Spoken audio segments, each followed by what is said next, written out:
नमस्कार विद्यार्थियों।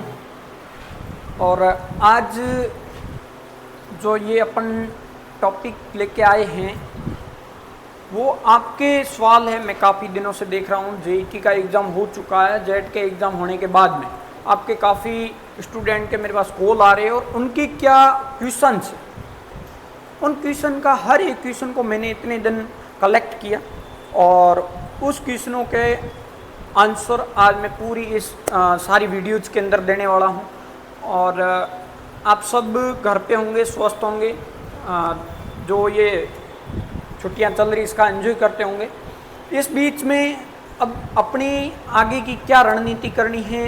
जेट आपने एग्ज़ाम दिया है तो कितना आप स्कोर कर रहे हो और उस स्कोर के अंदर क्या अभी कट ऑफ रहने वाली है, और अब कट ऑफ यानी कि काउंसलिंग कब होगी, रिजल्ट कब आएगा, और ये सारी की सारी जो चीज़ें हैं ये बहुत बड़ा लंबा मुद्दा है। और इसमें आपको इस बीच में आपको क्या करना चाहिए। वाकई में अभी आप फिलहाल जहाँ बैठे हो, फ्री बैठे हो, और अब सब स्कूल्स कॉलेज सब ओपन होने वाले हैं, तो आपको इस बीच में क्या करना चाहिए, आपको क्या डिसीजन लेना चाहिए, इसको लेके हर कोई स्टूडेंट कंफ्यूजन है। और उस कंफ्यूजन को दूर करने के लिए आपको पूरी की पूरी मैं इसमें डिटेल बताऊंगा। सबसे बड़ा तो मुद्दा ये कि अभी सर हमने जेट दे दिया है और देने के बाद में आपके कौन कौन से पर्सन बनते हैं, वो पर्सन पूरे एक एक मैं आपको डाउट क्लियर करूंगा।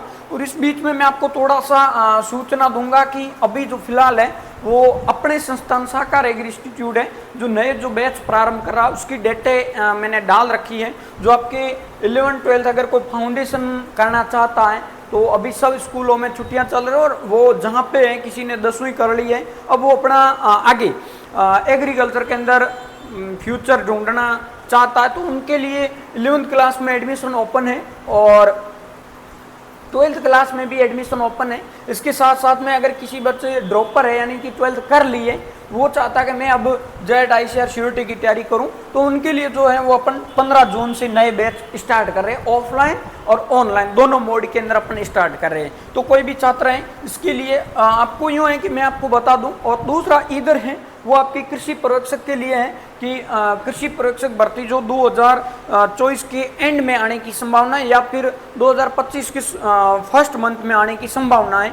और ये मैं संभावना क्यों जाहिर कर रहा हूँ, इसका रीज़न ये है कि जैसे नए डिस्ट्रिक्ट बने तो इसके अंदर नई ग्राम पंचायतें, नई पंचायत समितियाँ सब गठित हो रही है और इसमें हर जगह पोस्टें आनी श्योर है।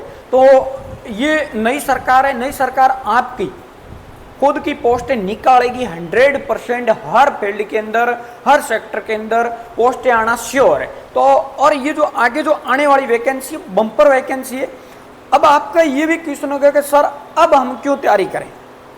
ठीक है, वो सारे के सारे आपके क्वेश्चन हैं, उनके मैं आपको आगे आंसर दूंगा। लेकिन अभी आपको ये देखना है कि ऑनलाइन ऑफलाइन दोनों मोड के अंदर अभी से ही हम तैयारी करवा रहे हैं। इसका रीजन यूँ है कि आप कोई भी स्टूडेंट है वो अगर आपको सिलेक्शन वाली तैयारी करनी है तो आपको अभी से संस्थान ज्वाइन करना चाहिए। पूरा एकदम समर्पित भाव से आपको क्या करना चाहिए, आपको कोर्स कर लेना चाहिए पूरे की पूरी सफिशिएंट। एक बार सिलेबस देखना, सिलेबस के अकॉर्डिंग पूरा पूरा आपको कोर्स करना, उसके हैंड रिटन नोट्स लिखना, नोट्स लिख के फिर आपको बहुत सारी बुकों से क्या करना है, रिवीजन करना। बहुत सारी कौन सी बुक, एमसीक्यू, यानी कि आपको ओनली क्या करना है, क्वेश्चन सोल्व करने। अभी तो एक बार आपको क्या करना है, कोर्स करना। और जिस संस्थान से आप कोर्स कर रहे हो उससे आपको 100% बिलीव करना। और मैं उम्मीद करूंगा कि आप जिससे विश्वास करोगे वो 100%। मैं ये नहीं बोलता साकार ज्वाइन करो, बहुत सारे इंस्टीट्यूट है जो कृषि पर्यवेक्षक बैच चलाते हैं तो वो आपका 100% अच्छी फैकल्टी देने का प्रयास करेंगे और 100% मतलब बच्चों के कैरियर को ध्यान में रखते हुए आपको कोर्स करवाया जाएगा। तो आपको उसी संस्थान को ज्वाइन करना जहाँ पे अच्छा मतलब पूरी फैकल्टी जो एग्रीकल्चर हो, चाहे हिंदी हो, चाहे जीके हो, अच्छी तरीके से करो, ताकि आपको बाद में कोई ये कंफ्यूजन नहीं हो कि मैं उस कोचिंग के नोट्स पढ़ूं या वो बुक लेके आ दूं। आपको बाद में ओनली और ओनली क्या करना है, जीके के या चाहे एग्रीकल्चर के चाहे हिंदी के, आपको ओनली प्रैक्टिस करने के लिए बहुत सारी गाइड खरीदनी पड़े। प्रीवियस पेपर पे आपको प्रैक्टिस करने के इस टॉपिक में कितने क्वेश्चन बन सकते हैं, आप उसमें उसी में से कितने गहनता में जा सकते हैं आपके जो नोट्स है उसके अंदर। हालांकि नोट्स उस इंस्टीट्यूट के हो, उस इंस्टीट्यूट से कोचिंग ले जहां पूरा आपको सफिशिएंटली आपको मतलब मटेरियल अवेलेबल करवाए। तो ये तो आपके 20 जून से स्टार्ट हो रहे हैं और इधर ये 15 जून से, ये आपके बेसिकली मैं आपको जानकारी दे रहा हूँ, ठीक है। अब आपके जो आप घर पे बैठे हो और आपके कुछ क्वेश्चंस है वो मैंने कलेक्ट किए। क्या क्या क्वेश्चन है आप देखिए जरा।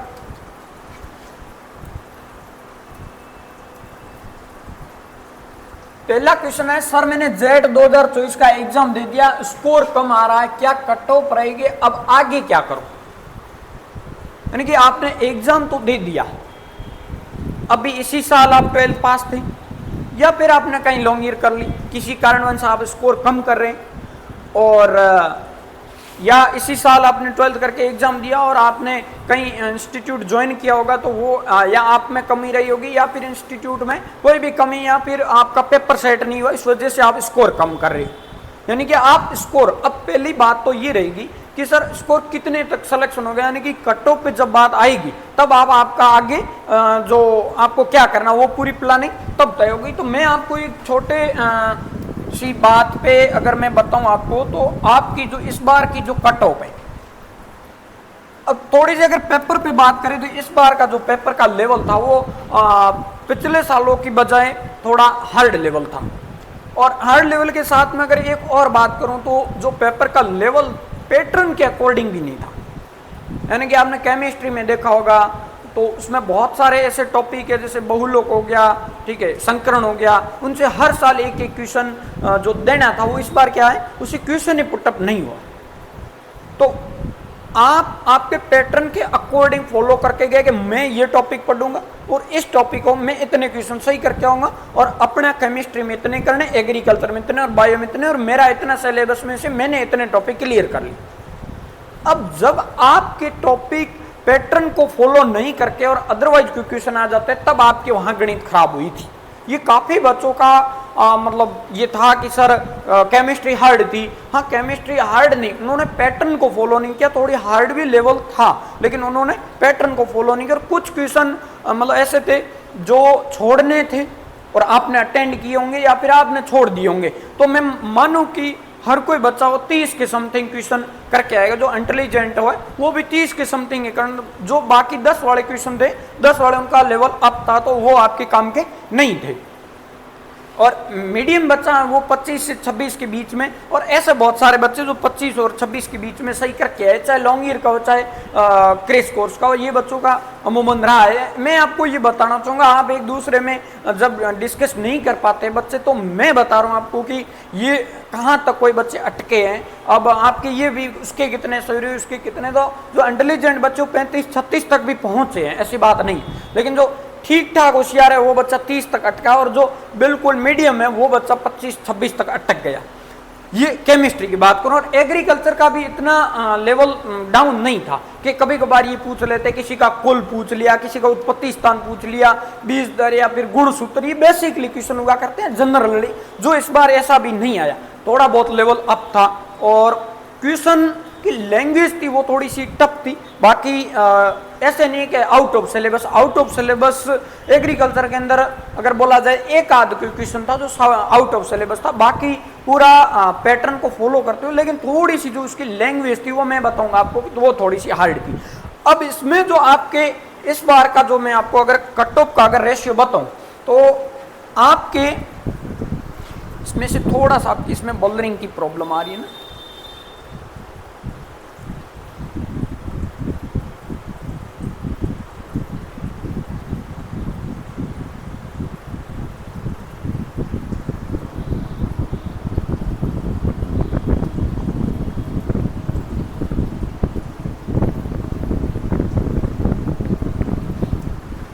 चलो। अब इसमें जो आप अभी जो स्कोर कर रहे, फिलहाल मैं आपको बता दूं 150 से लेके 200 के मध्य, तो वो कॉलेज कौन सी, वो कॉलेज जो अभी 2 साल पहले जो नई ओपन हुई है 29 कॉलेज, 29 जो नई कॉलेज ओपन हुई है, वो उन कॉलेज के अंदर उनकी जो कट ऑफ रहने वाली है वो इसके मध्य में, और मैं सुमेरपुर, नागौर, बायतू, ये वाले जो कॉलेज है, भीलवाड़ा, इनके आप मान के चलो कि 200 से लेके और आपके ये 250 के बीच में जो अच्छी जो अंडर यूनिवर्सिटी जो कॉलेज है वो यहां तक मतलब फिलअप होने की, या फिर अपनी बोले तो इससे भी अगर वो भीलवाड़ा वगैरह जाती है तो इसको आप भीलवाड़ा वगैरह इसको अगर टॉप कैंपस मानते हो तो 300 तक। अब जो अपनी जो 5 जो यूनिवर्सिटी है वो आपके यहां तक फिलअप होगी, 300 से लेके और 400 के बीच में जो आपकी यूनिवर्सिटीज है वो यहाँ जो कट ऑफ रहने का जो आइडियाज है वो यहाँ पे। अब मैं बताऊं कि हर बार जो यूनिवर्सिटी रहती है वो 385 टॉप यूनिवर्सिटी की ये कट ऑफ रहती है, और इस बार है ना इतना जो ग्राफ है वो यूनिवर्सिटी का गिरने वाला, तो आप अगर ये स्कोर कर रहे हो तो आप यूनिवर्सिटी जरूर पहुंच जाओगे। ठीक है, हो सके कि इससे 290 तक आ जाए, ये थोड़ा सा इधर ग्राफ डाउन हो जाए, बाकी समथिंग जो यूनिवर्सिटी की जो कट ऑफ है वो यहां तक रहने की संभावना है। अब अगर कोई बच्चा है जो इस या तो इसके बीच में है 150 से 200 के बीच में, और या फिर कोई है मतलब 150 से कम है, अब उनके मन में बहुत सारे क्वेश्चन आ रहे हैं कि अब मैं क्या करूं। अब आपको एक चीज विशेष करके ध्यान रखना है कि आपको पढ़ाई में रुकना नहीं। ये कि पहले से मैं बोलता हूं कि असफलताओं के पीछे सफलताएं छुपी रहती हैं, तो आपको क्या करना है कि आपको कंटिन्यू लगे रहना। ऐसे नहीं कि आपने 2 महीने तैयारी कर ली, अब मेरा तो हो ही नहीं रहा, मेरा साथी था वो बहुत अच्छा स्कोर कर रहा, अब मैं क्या करूं, मेरे घर वाले बोल रहे हैं कि तेरा नहीं हो रहा है, घर वाले डांट रहे हैं, पड़ोसी डांट रहे हैं, होगा। देखो, असफलता के साथ में कोई सहयोग नहीं करता है, और जब आप सफल हो जाते हो तो पड़ोसी भी बोलेंगे वो तो हमारा पड़ोसी है, वो ये है, वो तो मेरा बिल्कुल पास वाला है, यूं है। तो आप ये कभी भी ऐसे आपको डिप्रेशन में नहीं जाना है कि मेरा कम स्कोर हो रहा है तो मुझे क्या करना चाहिए। आपको सडनली आगे की रणनीति तैयार करके और आगे की फ्यूचर के लिए अभी से है ना प्लानिंग बना लो। आपको वो मतलब शीशे हटा दो जिसमें पीछे बुराइयां नजर आती है, वो आप शीशे हटा दो। आपकी अभी से रणनीति। अब आपको के सर मुझे तो मैं 150 से 200 के बीच में मुझे तो कॉलेज मिल जाएगी, आपने बताया, तो अब मैं रेस्ट करूं? नहीं, मैं 150 से कम हूं, अभी मैं क्या करूं, अभी मैं एक बार घर पे क्या कर लेता हूं, रेस्ट कर लेता हूं, और बाद में साल भर पढ़ा मैं लॉन्ग ईयर करने के लिए जाऊंगा तो कभी भी चला जाऊंगा, अब तो लॉन्ग ईयर करनी है। ये भी आपकी गलत सोच है। किसी भी आप इंस्टीट्यूट या कभी भी तैयारी करते हो, तैयारी का एक समय होता है, उस समय के साथ साथ में आपको शुरू करना चाहिए। अगर अभी मैं आपको बताऊं कि जैसे 15 जून को आपके बैच स्टार्ट हो रहे हैं, 15 जून को आप फर्स्ट डे से आपने जो बुक्स वगैरह खरीदनी थी, कॉपियां खरीदनी, वो खरीद ली, और 15 जून से अप टू एग्जाम तक, या आप मान के चलो कि ये जो आपका 15 जून से जो स्टार्ट हो रही है 5 मंथ के अंदर आपके सिलेबस कंप्लीट हो जाएगा। 5 मंथ में सिलेबस कंप्लीट होने के बाद में तो आपकी क्या चलेंगे, मतलब आपके टेस्ट, अभी भी आपके वीकली टेस्ट तो चलेंगे, हर 7वें दिन तो आपका टेस्ट लगना है, चाहे फाउंडेशन वाले हो, चाहे लॉन्ग ईयर वाले हो, और चाहे सुपरवाइजर वाले, हर 7 दिन में। लेकिन जैसे सिलेबस होगा उसके बाद में आपका क्या हो जाएगा, एक दिन छोड़ के एक दिन टेस्ट लगना। तो आपको अभी बैच ज्वाइन करने से क्या बेनिफिट है कि अभी बैच ज्वाइन करने से आपके जो ये है 5 महीने में सिलेबस हो गया, उसके बाद में आपके 5-6 महीने आपको रिवीजन के मिल जाएंगे। आप बस उनको घसीट के रख, कोई चीज़ ऐसी कि ऐसा मतलब आपके बहुत सारे ऐसे मतलब टेस्ट होने हैं साल भर के जो आपके टेस्ट होंगे उनमें से समथिंग आपके 120 में से 110 के समथिंग उन टेस्टों के पेपर में से क्वेश्चन पुटअप हो जाए। तो आप लोगों को क्या करना, शुरुआत से अगर आपको टॉपर बनना है, अब आप अगर साल पूरा बलि दे ही रहे हो तो फिर आपको इसको टारगेट नहीं करना, फिर आपको तो ये सपना देखना है सीयूटी के मेन और बड़े अच्छे इंडिया के टॉप कैंपस में जाने का, और इस कैंपस में जाने के लिए शुरुआत से ही आपको ना जीरो से आपको शुरू करना पड़ेगा, तब जाके आप ऐसे कैंपस में जा पाओगे। तो इस कैंपस में जाने के लिए आपको शुरुआत से ही आपको बैच ज्वाइन करना चाहिए और शुरुआत से लेके अंतिम एग्जाम तक, अंतिम क्षण तक, अंतिम घड़ी तक आप तैयारी करोगे तब। ये कोई भी कंपटीशन होता, कंपटीशन एक दूसरे की लड़ाई है और उस लड़ाई को पार करने के लिए आपको हर दम, जब तक एग्जाम हॉल से बाहर नहीं निकलते हो तब तक है ना आपको तैयारी करनी पड़ती है। परिवार, रिश्तेदारी और पड़ोसी, सामाजिक प्रोग्राम, स्पोर्ट्स, इन सब से एक बार दूरी बनानी पड़ेगी। दूरी बना के और आपको ओनली और ओनली अगर आपको मोहब्बत करनी है किताबों से मोहब्बत करके और इस सीढ़ी तक आपको चढ़ना पड़ता है कि आपको इंडिया के टॉप कैंपस में जाना। फिर अगर मैं बात करूं कि अभी आप ये कोई स्कोर कर रहा है तो अभी इसमें क्या करना, तो इसके लिए हमने एक सिस्टम ये किया है कि कोई भी बच्चा हो, आपका जेट हो चाहे CUT, इनका जो प्रोसेस है वो आपके 2 से 3 मंथ तक चलेगा। काउंसलिंग चलेगी, काउंसलिंग के बाद में आपको डॉक्यूमेंट वेरिफिकेशन होगा, डॉक्यूमेंट वेरिफिकेशन के बाद में आपको बुलाएंगे। तो इस दरमियान जो आपका जो ये एग्रीकल्चर सुपरवाइजर वाला जो कोर्स है वो आपके रहता है 3 मंथ का। अगर कोई बच्चा वो 3 मंथ या कंटिन्यू संस्थान को ज्वाइन करके और 3 मंथ तक अगर हैंड रिटन नोट्स तैयार कर लेता है और उसके साथ साथ में हम आपको लाइव फ्रॉम क्लासरूम कोर्स दे रहे हैं, अगर ये ज्वाइन कर लेता है तो उस बच्चे को ये बेनिफिट रहता है कि 3 महीने के बाद में वो बच्चा जहाँ जिस संस्थान या इंस्टीट्यूट, कॉलेज या यूनिवर्सिटी में वहाँ जाके वो बच्चे के पास नोट्स तो है वो ऑनलाइन टेस्ट दे और प्रैक्टिस करता रहे, बहुत सारी और बुक्स लाए और उसमें प्रैक्टिस करता रहे। तो आपके लिए ये कोर्सेज अभी अगर कोई इसमें है 150 से 200 या फिर ये जो पीछे वाला जो स्कोर है इसके अंदर अगर कोई बच्चा है तो उसको ये नहीं सोचना है कि मैंने बहुत कुछ हासिल कर लिया, कि मैं इस स्कोर में हूँ, मैं इस स्कोर में हूँ, मेरे को एंजॉय करना चाहिए। नहीं, आप जिस दिन तक आप सक्सेस नहीं होते, नौकरी नहीं लगते हो, तब तक आपकी कोई रेस्पेक्ट नहीं है। ये आपके एक यूनिवर्सिटी, कॉलेज, इसमें आपका एंट्रेंस एग्जाम था और वो आगे की डिग्री यानी कि आगे की और स्टडी की जर्नी स्टार्ट होने के लिए एग्जाम था। ये आपकी कोई बड़ी वो सफलता नहीं है जो आपको लाइफ टाइम तक सुकून दे सके, लाइफ टाइम तक आपको रोजगार दे सके। आपको अगर कोई लाइफ टाइम के लिए रोजगार देगी तो वो देगी नौकरी, और उस नौकरी के लिए आपको अभी से यानी समर में आना पड़ेगा और लड़ना पड़ेगा। इसलिए मैं आपको बता रहा हूं कि आप इस स्कोर में हो तो आप ये स्कोर वाले आपको क्या करना है, सुपरवाइजर बैच ज्वाइन करना चाहिए। अगर कोई इस स्कोर से कम है तो उसको जेट और सुपरवाइजर दोनों बैच ज्वाइन करनी चाहिए। आपका एग्रीकल्चर कॉमन हो जाएगा, जीके और हिंदी के साथ साथ में क्लासेस लेते रहो।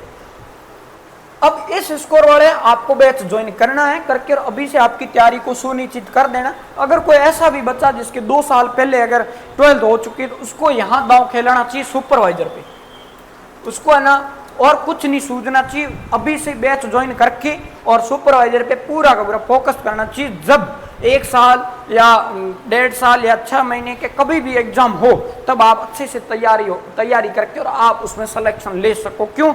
आप 12th करने के बाद आप फ्री बैठे हो, आपने और कुछ नहीं किया, आपके पास एक ही हथियार है, वो है आपका सुपरवाइजर। अब चलते हैं नेक्स्ट, आपका क्या क्वेश्चन है इसमें।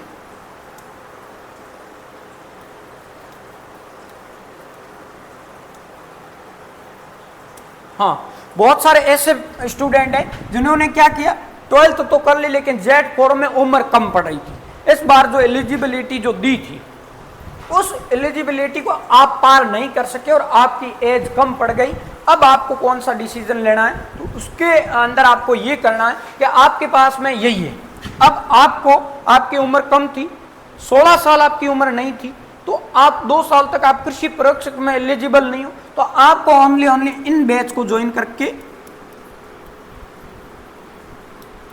ये बैच जो है जेट और CUT के, इन बैच को ज्वाइन करके और आपकी जो आगे की जो स्टडी है उसको अभी से शुरू करना चाहिए। कोई दिक्कत नहीं, आपने अगर CUT का एग्जाम दिया होगा उसका रिजल्ट आता रहेगा, आपका वो एक पर्दे के पीछे पड़ा है और आपको अभी से इसमें लग जाना चाहिए।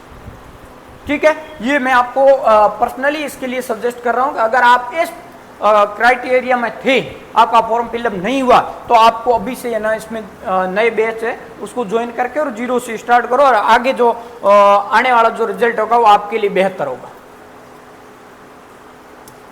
नेक्स्ट है कि कृषि परीक्षा भर्ती कब और कितने पदों पर आएगी, अभी तैयारी करने से क्या फायदा। पहले से ही मैं इस पर चर्चा कर चुका हूं कि ये जो आएगी बड़े पद होंगे, हजारों में होंगे, सैकड़ों में नहीं होंगे, मैं आपको बता दूं।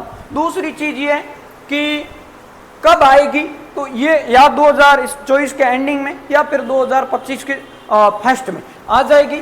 और दूसरी बात है कि अभी से मैंने बताया कि आपको अगर कोई गवर्नमेंट सर्वेंट बनना है तो पढ़ने के लिए समय कम पड़ जाता है, और ये होता है कि वैकेंसी आने से पहले शांति काल के अंदर आपको तैयारी करनी पड़ती है, और उस तैयारी को वास्तव में एक सक्सेस तैयारी माना जाता है, सफलता की तैयारी माना जाता है। और उस समय आपके माइंड में कोई डिप्रेशन नहीं है, कोई आपके पास डेट नहीं है एग्जाम की, और आप 4, 5, 6 घंटे अगर दिन में निकाल रहे हो उस वैकेंसी के लिए, तो वो आप उन बच्चों से आगे हो जो वैकेंसी आने के बाद में बुक्स लेके भागेंगे, इंस्टीट्यूट ज्वाइन करेंगे, नोट्स बनाएंगे, फिर वो एग्जाम से 10-15 दिन पहले सिलेबस कंप्लीट करके या कोचिंग छोड़ के सेल्फ स्टडी करेंगे। उससे बेटर है कि आपका वैकेंसी आने से पहले आपने कोर्स कर लिया है पूरा, और कोर्स करके आप निश्चित हो, आपके पास नोट्स हैं, अब जैसे वैकेंसी आई है तो आप जिस इंस्टीट्यूट से जुड़े हुए थे उसमें आप टेस्ट देने के लिए जा रहे हो और आपका आंकलन कर रहे हो और आप कट ऑफ उस समय पार कर रहे हो, तो जिस दिन आप उस भर्ती का एग्जाम दोगे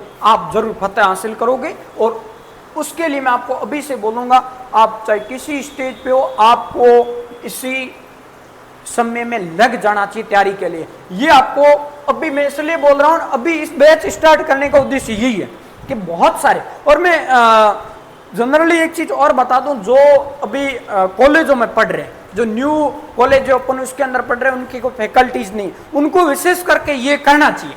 आप फ्री बैठे हो, आपकी कॉलेज चल रही है, अब अगर ऐसी जगह हो जहां पे कोचिंग नहीं तो आप ऑनलाइन जुड़ो, और अगर वहां कोचिंग है तो फिर उस कोचिंग से जुड़कर आपको वास्तविकता के साथ जरूरी है, क्योंकि आपके पास कोई फैकल्टी नहीं है, आपके पास कोई अनुभव नहीं है, आपने कुछ बड़ा हासिल नहीं किया। और कुछ मैं उन बच्चों को भी बोलूंगा जो 200 के इन ने, वो भी ऐसा नहीं है कि वो बहुत कुछ हासिल कर लेंगे। अगर आप जो नई कॉलेज खुली उस कैंपस के अंदर जाते हो, 4 साल आपको वहां पाओगे जहां आप कुछ नहीं पढ़ोगे।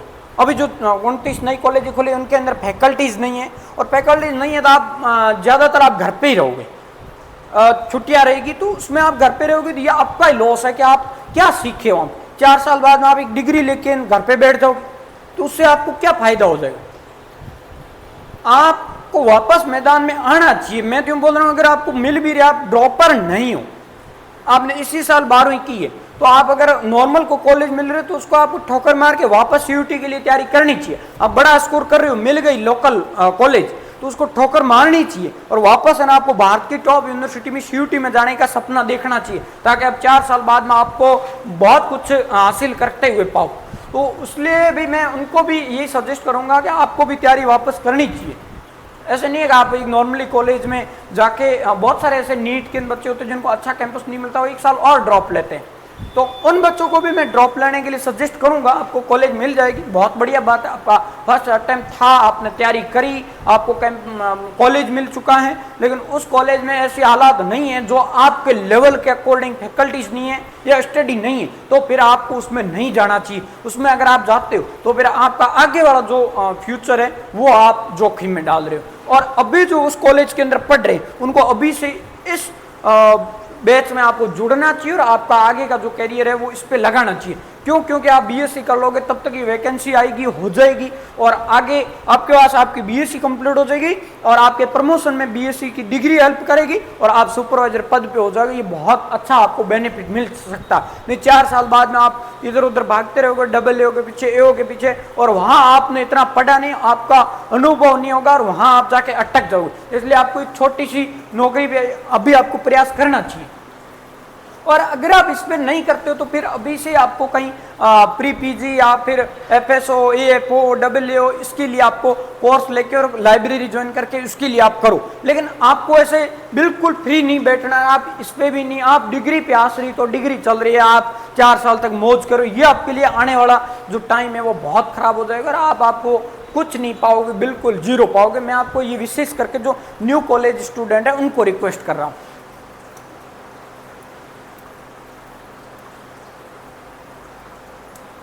नेक्स्ट है सर मेरी 11th हो चुकी है, अब मुझे 12th कहाँ से करनी चाहिए। ऐसे बच्चे हैं जो कहीं प्राइवेट स्कूल हो चाहे गवर्नमेंट स्कूल हो, विशेष करके मैं गवर्नमेंट स्कूल का बता रहा हूँ। अगर आपके वहाँ फैकल्टीज की कमी है और आपको अपने क्या होता है एग्रीकल्चर में आगे बीएससी के लिए आपको पता ही है भी अपने कोई परसेंटेज वैल्यू नहीं रखते। अब परसेंटेज वैल्यू नहीं रख रहे हैं तो फिर आपको किस रास्ते जाना चाहिए? आपको ये रास्ता चुनना ही चाहिए। और ये रास्ता चुनने के लिए आपको 12वीं करते हो, 12वीं करने के बाद एक साल आप ड्रॉप लेते हो, उससे बेस्ट है कि आपको फाउंडेशन बैच ज्वाइन करना चाहिए। और फाउंडेशन बैच ज्वाइन करके और आपको ये जो आपकी जेट है और सीयूटी है इसकी तैयारी 12th के साथ में करनी चाहिए। उससे बेनिफिट क्या होता है? उससे बेनिफिट ये होता है कि आपका जो एक साल है वो आपका बच जाता है। अब जैसे कोई बच्चे ऐसे थे जो क्रिस कोर्स में आए और 250 नंबर लेके और उनको अच्छा ठीक ठाक कॉलेज मिलेगा। अगर वही बच्चा अगर हमारे पास में विथ 12th अगर होता तो वो आज एक सीयूटी के अच्छे कैंपस में वो दिखता। अब उस बच्चे को एक कमी रह गई कि उस बच्चे को गाइडेंस की कमी रह गई, इस वजह से वो किसी गांव की छोटी सी स्कूल तक सीमित रहेगा और वहां पे आपको एग्रीकल्चर बायोलॉजी और केमिस्ट्री की प्रॉपर फैकल्टी नहीं मिली। उस वजह से वो एक प्रतिभा है, वो प्रतिभा इस अच्छे अवसर से वो मतलब चूक गया। तो मैं अभी जो बच्चे पढ़ रहे हैं, आप मिडिल हो चाहे आप होशियार हो, तो उन बच्चों को अभी से है ना जो आपका फाउंडेशन जो बैच है वो ज्वाइन करना चाहिए और 12वीं के साथ में आपको अभी से तैयारी करनी चाहिए। अगर कोई आप किसी ने एग्रीकल्चर से 11th कर लिए तो उनको 12th के लिए मैं यही सजेस्ट करूंगा कि आपको फाउंडेशन बैच ज्वाइन करना चाहिए, चाहे आप यहाँ करते हो चाहे किसी भी इंस्टीट्यूट में करते हो। लेकिन मैं आपको एक बार यही सजेस्ट करूंगा, आपको 100% फाउंडेशन बैच आपको फायदा देगा। ये आपके बहुत सारे बच्चों की क्यूरी थी, इस वजह से मैं आपको ये बता रहा हूँ। ठीक है,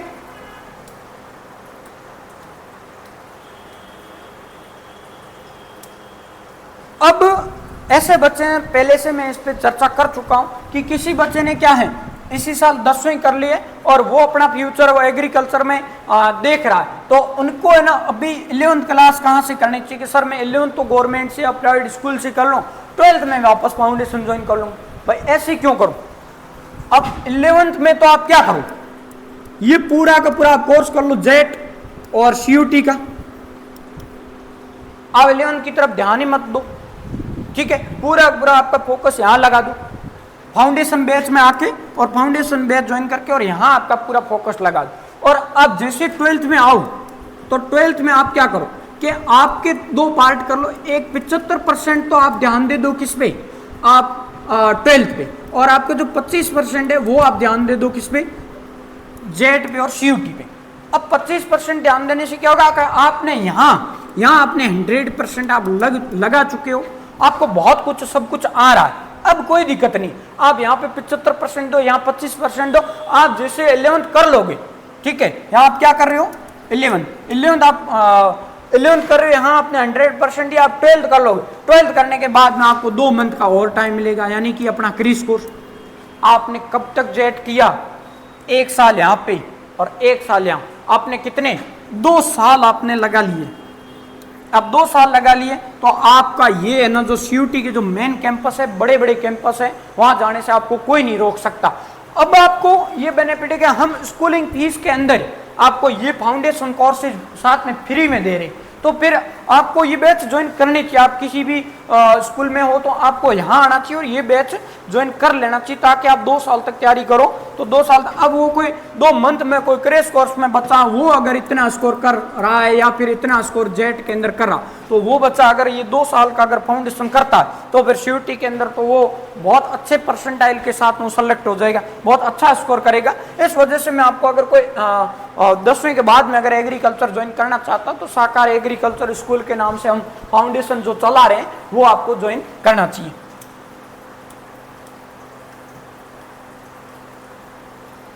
हाँ, अब ऐसे बहुत सारे बच्चे हैं जिन्होंने क्या कर लिया है, अभी किसी गवर्नमेंट स्कूल से क्या कर लिया, 12th पास कर लिए, और आप एक गांव में हो और मिडिल क्लास फैमिली से हो और आपने 12th कर ली है, अब आप बोल रहे हो कि सर घर की परिस्थिति अच्छी नहीं है कि मैं वहां आके और कृषि पर्यवेक्षक और जेट की तैयारी कर सकूं, तो मुझे क्या करना चाहिए? पहले तो मैं ये बता दूं कि आप किसी भी फैमिली से बिलोंग करते हो, शिक्षा पे खर्च किया हुआ कभी अड़प नहीं जाता। हो सके तो अगर पेरेंट्स को पक्का विश्वास है कि मेरा बच्चा कुछ बड़ा कर सकता है, तो वो चाहे अगर आपकी अचल संपत्ति सोना और अगर जमीन भी बेचता है ना, तो भी कोई दिक्कत नहीं है कि वो कई गुना वापस खरीद लेगा बच्चा जब सक्सेस हो जाएगा तब। तो पहले तो है कि ऐसा क्वेश्चन बनना ही नहीं चाहिए। अगर बन ही गया है कि कोई गर्ल्स हैं जिसको घर से दूर नहीं भेज रहे हैं, या फिर कोई ऐसा बच्चा है जिनके वास्तविकता के साथ में ऐसे परिस्थितियां बन चुकी हैं, तो फिर उस बच्चे को ऑनलाइन लेना चाहिए। अब ऑनलाइन से उस बच्चे को बहुत सारी प्रॉब्लम आएगी कि एक गांव के अंदर नेटवर्क इश्यू, ठीक है, एक नेटवर्क की प्रॉब्लम आएगी। दूसरी प्रॉब्लम ये कि इतना क्लासेस चलेगी वहां तक आपके जो एमबी है वो प्रॉब्लम आएगी। तो वो आपको आपके हिसाब से कोई पास में कोई लाइब्रेरी वगैरह हो तो वो ज्वाइन कर लेना चाहिए, या फिर ये एक चीज और है कि या तो आपकी परिस्थिति साथ नहीं दे रही, या फिर आप ऐसी कॉलेज के अंदर जहां अगर आपके पास में नहीं है कोचिंग सेंटर, तो आपको ऑनलाइन लेना चाहिए। ऑनलाइन के अंदर विशेष करके दो चीजें, ऑनलाइन क्या करते हैं, आप लोग वीडियो देखते जाते हो और नोट्स नहीं बनाते हो, तो आपको क्या करना चाहिए, इसके साथ साथ में आपको जो है वो हैंड रिटन नोट्स तैयार करने चाहिए अच्छे से। जैसे ऑफलाइन बैच में करते हो वैसे वैसे आपको क्या करना चाहिए, हैंड रिटन नोट्स तैयार करने चाहिए, और अच्छी तरीके से एक एक वीडियो को बिल्कुल बारीकी से, अगर आप बीच में ड्रॉप भी कर रहे हो तो आपको ये देखना चाहिए कि मैंने 11 मिनट और 35 सेकेंड तक इस सब्जेक्ट की क्लास को रोका है, तो मुझे यहां से ही वापस शुरू करना है। अगर आप रफली एक दिन कोई क्लास देख रहे हो, एक दिन कोई क्लास देख रहे हो, अगर आप ऐसा कर रहे हो तो फिर ये आपकी एक साधना है, वो तैयारी नहीं है। क्या है, आप आपके बिल्कुल है ना मन को राजी करने के लिए एक साधना दे रहे हो कि मैं कंपटीशन की तैयारी कर रहा हूं, लेकिन ये क्या है, आपकी कंपटीशन की सक्सेस होने की तैयारी नहीं है। तो इसलिए मैं अगर कोई ऑनलाइन अगर कोर्स लेता हूं तो उसको विशेष करके इन चीज़ों पे जरूर ध्यान रखना चाहिए कि आपको सफलता वाली या सिलेक्शन वाली तैयारी करनी चाहिए। चाहे आप ऑनलाइन, ऐसा नहीं कि ऑनलाइन सिलेक्शन नहीं लेते, ऑनलाइन बच्चे सेलेक्ट हो जाते हैं, लेकिन उनको विशेष करके इन चीज़ों पे, और सोशल मीडिया जो आपके दूसरे ऐप है, सोशल ऐप है, उनको आप इंस्टाग्राम हो गया, व्हाट्सअप हो गया, इनसे आपको दूरी बनानी। हो सकता है आप बहुत सारे ऐप है आपके और आप यूज कर रहे हो, आपका क्लास चल रही है, आप लाइव क्लास ले रहे हो, बीच में कोई मैसेज आ गया, आपका जो डायरेक्शन वो चेंज हो जाएगी और आप वहां जाके उस पर ध्यान दोगे। इस वजह से आपका अदर जो ऐप है वो आपको डिलीट करने पड़ेगा। जिस फोन से आप पढ़ाई कर रहे हो उसके अंदर और कोई सोशल ऐप नहीं होना चाहिए अगर आप ऑनलाइन तैयारी कर रहे हो तो ये आपको एक विशेष करके इन चीजों पे ध्यान रखना है।